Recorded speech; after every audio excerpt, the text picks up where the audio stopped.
very, very good cook. And before I go out there into society and cook for others, I decided to first come here and offer you my art. And if you allow me to cook you one meal, and you, after tasting it, tell me if I'm no good, or if you would like me for you to cook some more. And the king says, okay, it's close to lunchtime, go and get busy. So the eagle goes and makes this absolutely out of this world delicious dish and brings it to the king, and king eats it, and he says, oh wow, I never ever tasted such a delicious meal. And guess what? You're hired for this palace, and you're going to be my personal cook. So this devil prepares 3 meals a day, breakfast, lunch, and dinner, for the king for over a year. One even more delicious than the last. So after a year or so, the king goes to the devil, and tells him, you've been serving me, you were preparing absolutely out of this world delicious meals for me for over a year, and you never ever ask for anything.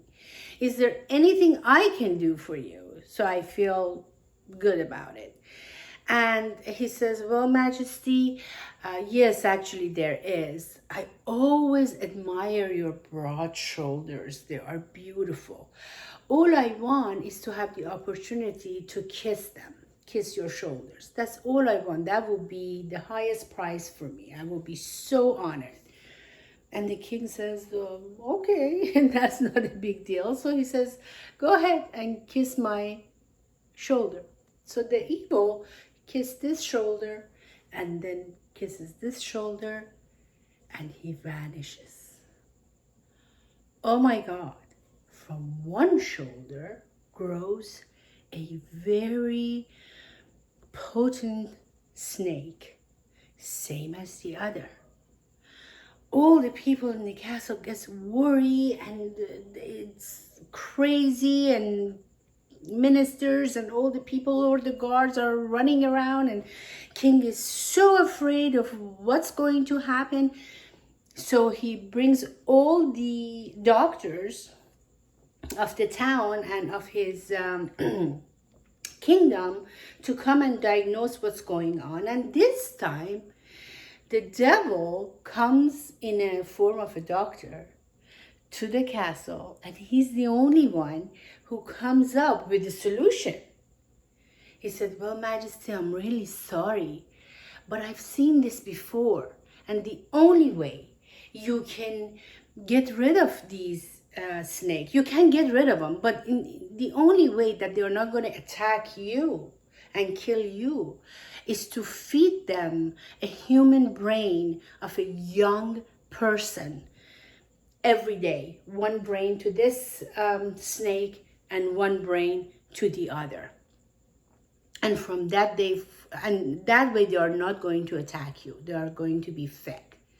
And from that day forward, King started slaughtering young men and taking their brains in order to feed the snakes. And the story goes on and even gets really more interesting. But I stopped there, and all of a sudden I said to myself, wow, even though the story is fiction, but the syndrome of it is very real. I believe one of the snakes are the ego, and the other one is ignorance. And in order for them not to attack us, every day we are feeding them. We are feeding our egos, and we are feeding our ignorance daily. And they just grow stronger and bigger and bigger. And then if we go to the law of impermanence, then we are going to realize, what is this ego is so egoistic about? With one fever, with one virus that I cannot even see with my own eyes, I can be done, dead. So if such a small existence can enter my body and make me flat with no pulse, what am I so sure about myself? I'm not saying do not enjoy your wealth and do not enjoy your power, but enjoy your wealth with the understanding of the law of impermanence and with no ego, and enjoy your power with no ignorance. Make it a loving power. Make a difference first and foremost for yourself and then others. And one thing before I go, when we want to share our wealth, which can be our ideas, our love, our money, whatever, even a smile, even a nice prayer for someone, these are all wealth, every single one of them. When we want to share it lovingly, that ego is not there and that ignorance is not there. They've been chopped off by God.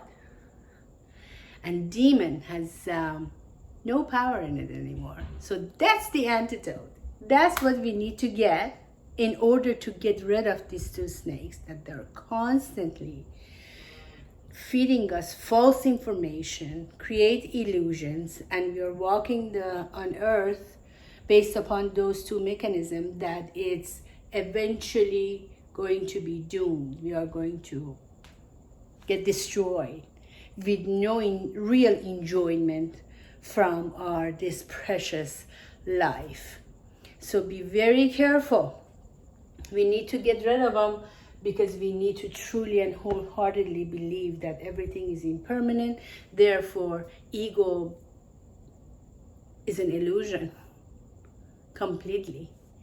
Because I'm sure about this breath, but I'm not sure about the next one or the one after. So here you go, the ego. And with that understanding, ignorance goes, knowledge comes, consciousness, awakeness, awareness, and eventually enlightenment. Thank you for watching. Namaste.